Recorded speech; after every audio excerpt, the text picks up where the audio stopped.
Bienvenue, bonsoir à toutes et à tous et merci de préférer l'information sur Eden TV.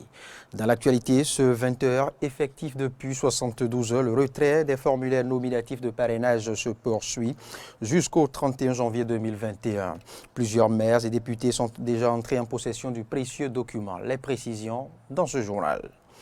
À suivre. Les communes de Soava, de Misrété et de Semek-Boudji ont reçu le jeudi 14 janvier 2021 la délégation présidentielle dans le cadre de la tournée nationale. Dans ce 20h, vous suivrez l'étape de Soava. Et puis en interactualité en Allemagne, le nombre de nouveaux cas de la Covid-19 ne discontinue pas malgré le confinement partiel. Plus de 2 millions de cas ont été recensés depuis le début de l'épidémie. Voilà pour les titres.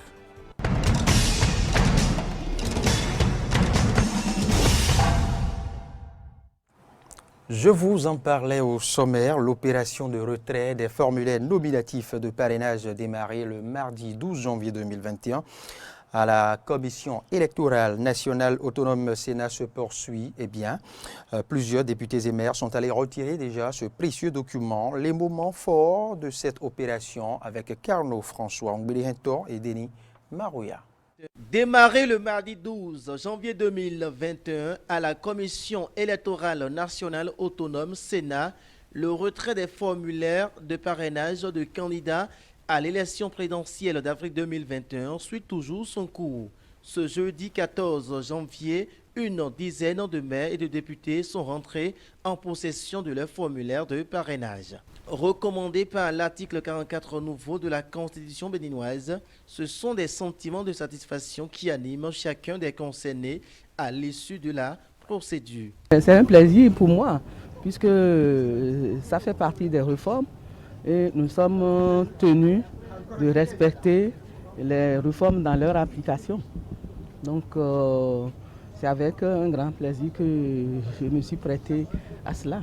Je suis vraiment contente de ce que j'ai vu ce matin par rapport à l'organisation de la Sénat pour le retrait des fiches nominatives de parrainage. Je suis arrivé aujourd'hui, j'ai vu qu'il y a une bonne organisation. Et ceux qui composent la Sénat, c'est les gens qui ont de l'expérience. Et ça, je ne suis pas étonné de voir cette organisation. Je les remercie et je les félicite aussi. J'ai été très bien accueilli de voir un dispositif très impressionnant. Et le service d'accueil et de remise est vraiment parfait. Et je suis très content d'avoir accompli mon devoir républicain. À la question de savoir qui bénéficiera alors du parrainage de chacun d'eux, les autorités répondent ceci. Mais à ce niveau, bon, c'est une question qui me concerne moi personnellement, moi seul. Donc, en son temps, vous verrez, mais je ne peux pas, c'est des choses que je ne peux pas livrer à la presse maintenant. Le législateur a voulu que le parrain soit libre de toute pression.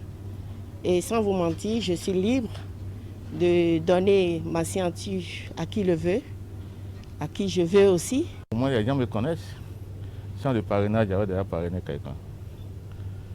Et la personne, s'il est candidat, il est au pouvoir. S'il est candidat, je suis obligé de le parrainer. Mais néanmoins,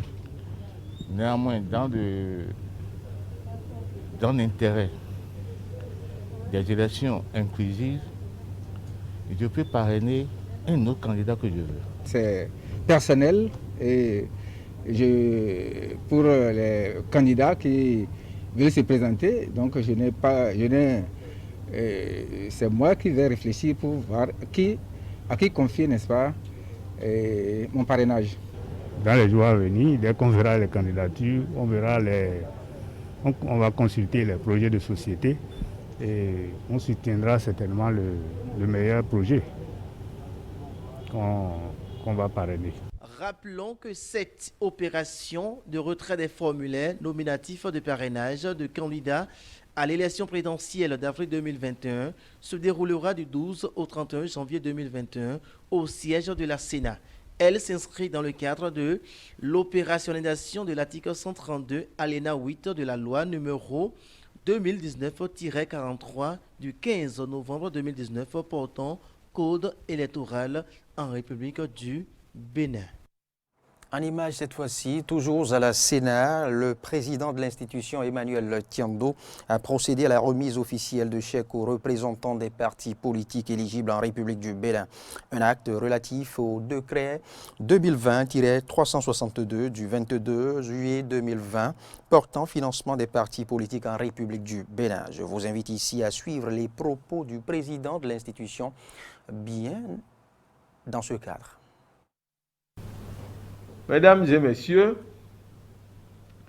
en application de la loi 2019-44 du 15 novembre 2019 portant financement public des partis politiques en République du Bénin et en application aussi du décret 2020-362 du 22 juillet 2020 portant sur le financement des partis politiques au titre de l'année 2020,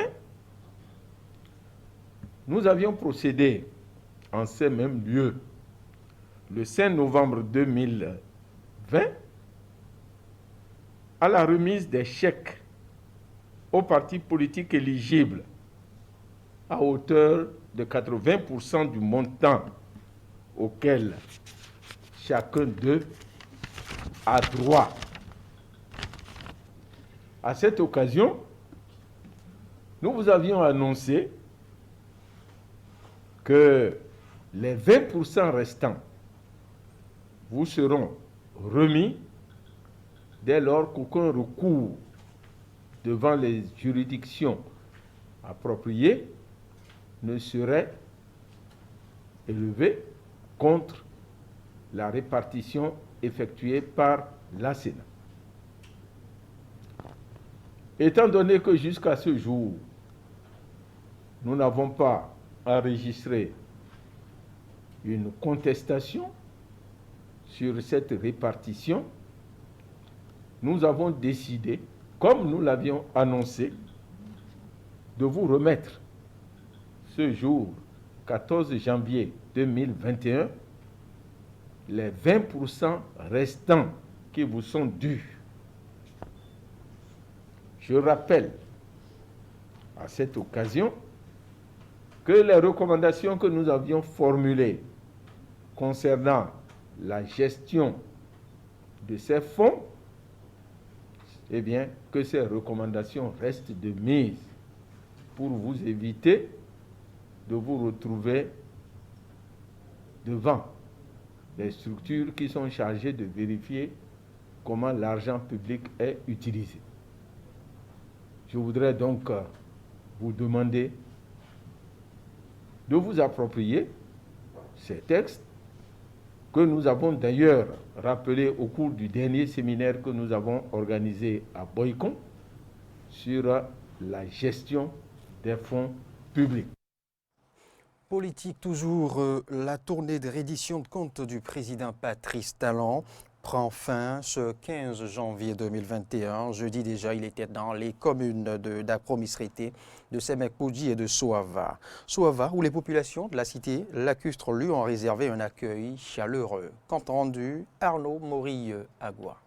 Pour cette visite du chef de l'État, Patrice Talon à Soava, c'en est une dans le cadre de la tournée de reddition de comptes, puisque le président Patrice Talon a eu droit à un accueil sur l'eau et sur terre ferme.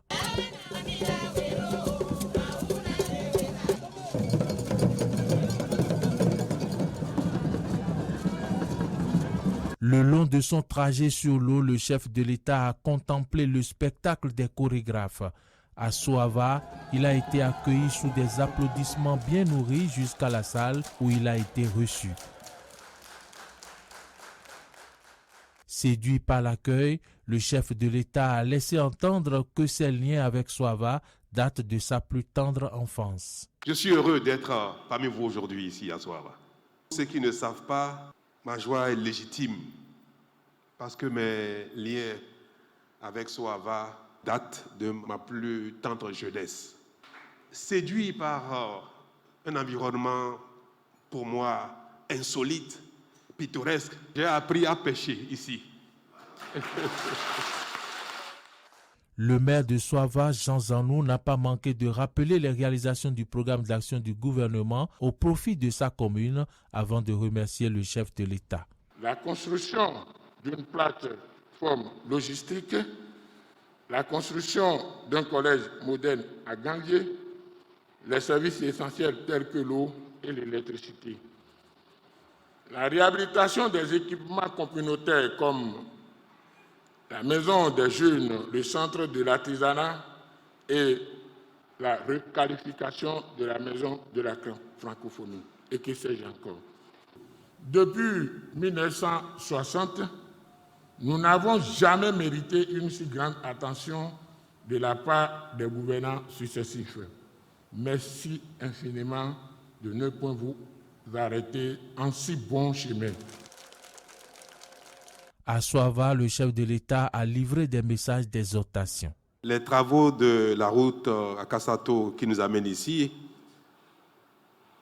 c'est-à-dire avant l'embarcation Kassato-Soava, monsieur le maire, vont démarrer en même temps que les travaux de l'embarcadère. Qu'on ne permette plus à un président, qu'on ne permette plus à personne de gaspiller nos ressources. Parce que ça nous permet de satisfaire nos besoins collectifs. On demande pardon à mes concitoyens, pardon à mes frères et sœurs d'ici, de tout faire pour que cette bonne gouvernance-là, on la garde longtemps, que ça ne tombe plus, qu'on ne retourne plus en arrière.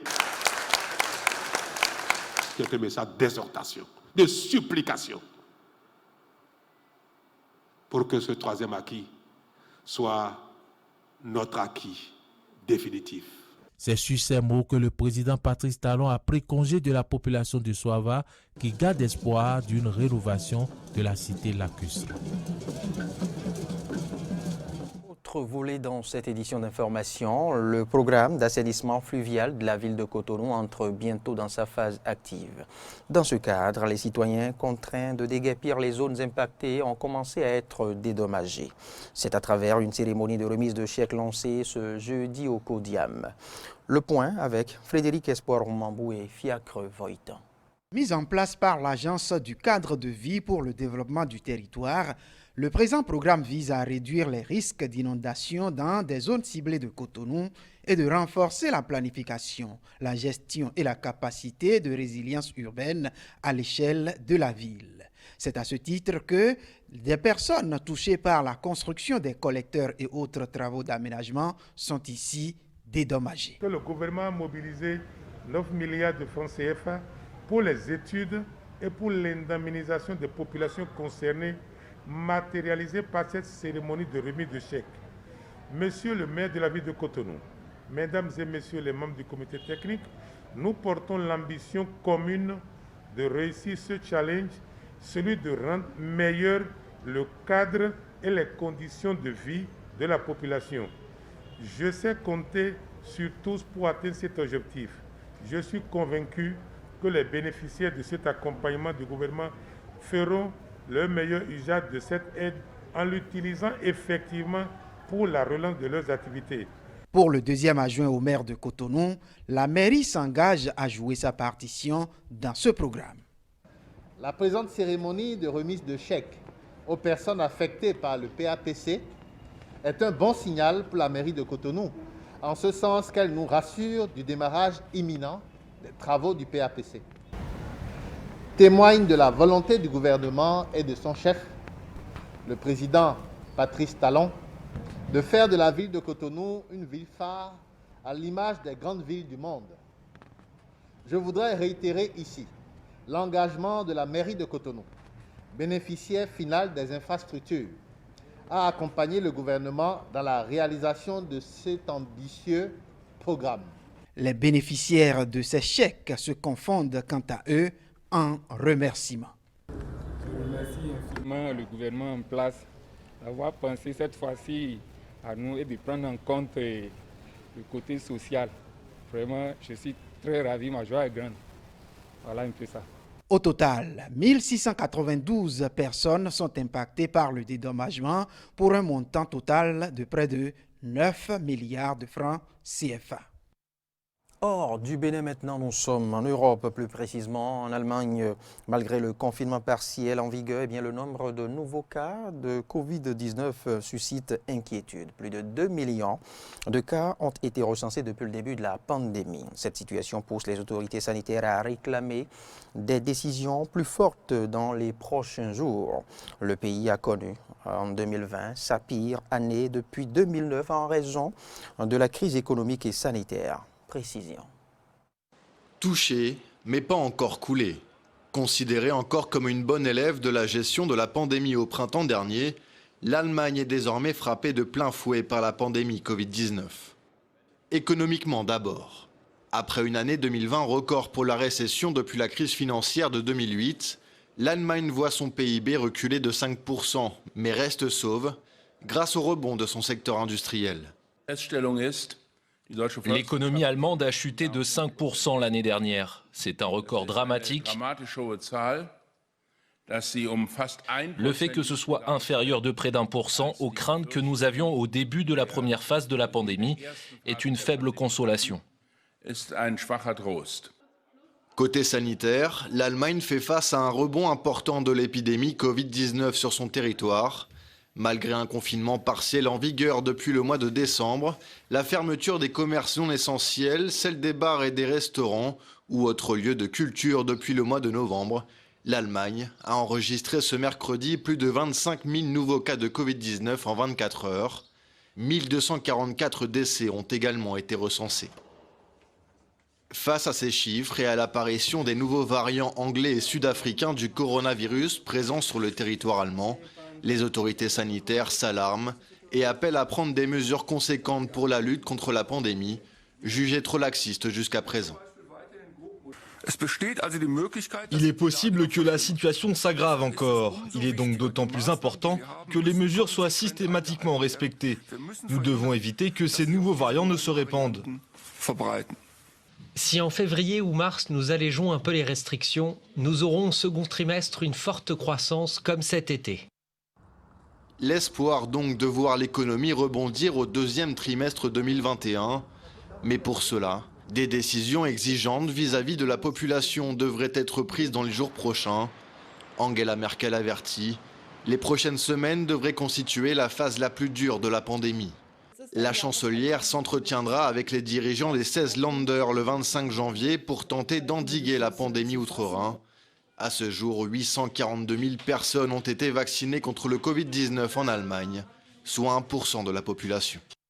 Deuxième confinement général au Portugal à compter d'aujourd'hui, bien évidemment, et c'est parti pour un mois. Les habitants doivent rester chez eux et tous les commerces, sauf alimentaires, doivent rester fermés. Les précisions avec nos confrères de RT France. Face à des hôpitaux au bord de la saturation, les médecins portugais réclament un nouveau confinement. Les gens doivent prendre conscience qu'ils ne peuvent pas se réunir, qu'ils ne peuvent pas ne pas se protéger, qu'ils ne peuvent pas être en dehors de leur foyer familial, ni en dehors du cercle de leur fréquentation habituelle. S'ils ne font pas cela, la pandémie va continuer à se développer et les hôpitaux ne vont pas pouvoir faire face et donner une réponse comme ils l'ont fait jusqu'à présent. Le gouvernement, qui contrairement à ceux d'autres pays européens n'avait pas jugé nécessaire en automne dernier de reconfiner le pays, a vu hier son Premier ministre António Costa annoncer que le Portugal se confinerait complètement pour la deuxième fois à partir du 15 janvier. Restons concentrés sur la règle, et la règle, c'est que chacun doit rester chez soi. Il ne faut pas se laisser distraire par les exceptions. Certes, elles existent, on pourra toujours aller à l'épicerie, faire les achats dont nous avons besoin. Nous irons à notre travail s'il le faut. Mais la règle, c'est de rester à la maison, c'est ça l'essentiel. Dès ce vendredi, à minuit, les Portugais ne pourront donc plus sortir sans attestation. Seuls certains établissements seront autorisés à ouvrir sous certaines conditions. Les restaurateurs devront, quant à eux, se contenter de la vente à emporter et des livraisons. Les établissements culturels et sportifs devront rester fermés. Exceptionnellement, pour le premier tour de l'élection présidentielle le 24 janvier prochain, les bureaux de vote seront ouverts. Ces mesures, qui viennent ternir les espoirs de reprise économique, prennent effet pour une période d'1 mois, soit jusqu'au 15 février prochain. Mais elles seront réévaluées après 15 jours et pourrait prendre fin ou s'assouplir si la situation s'améliore d'ici là. La campagne de vaccination jugée essentielle par le Premier ministre devrait se poursuivre à travers le pays. Au 8 janvier dernier, 70 000 Portugais avaient déjà été vaccinés contre le coronavirus. Pendant ce temps, aux États-Unis, 24 heures plus tôt, le nouveau président américain Joe Biden a dévoilé son plan de relance et plus précisément le montant consacré. À seulement 5 jours de son investiture, le président élu veut à tout prix remettre les États-Unis sur les rails. Reportage. 1 900 milliards de dollars pour relancer l'économie. C'est le pari de Joe Biden. Quelques jours avant de prendre les rênes du pays, le président élu dévoile un nouveau plan de relance d'urgence. Objectif, sortir les États-Unis de la situation liée à la pandémie de Covid-19, la pire crise économique du pays depuis les années 30. Pour Joe Biden, la reprise de l'économie commence par l'accélération de la campagne de vaccination. Le programme de vaccination aux États-Unis a été un échec lamentable jusqu'à présent. Demain, j'établirai notre plan de vaccination pour corriger le tir et atteindre notre objectif de 100 millions de vaccinations à la fin de mes 100 premiers jours de mandat. Pour que les parents puissent retourner au travail, Joe Biden s'est engagé à rouvrir les écoles dans les 100 premiers jours de son mandat. Il promet également des aides pour les familles américaines.